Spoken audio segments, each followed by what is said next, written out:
Hi, my name is Adrian, and this is my lab text manipulation. So here's my code.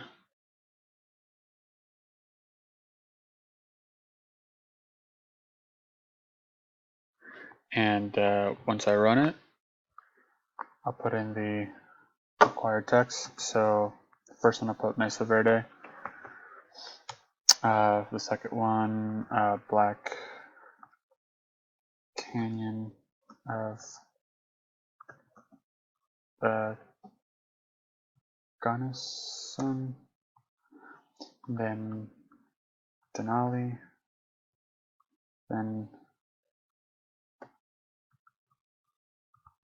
Yellowstone. And let's hit done. And here's the code. And then over here I have my jar file here and the source code here.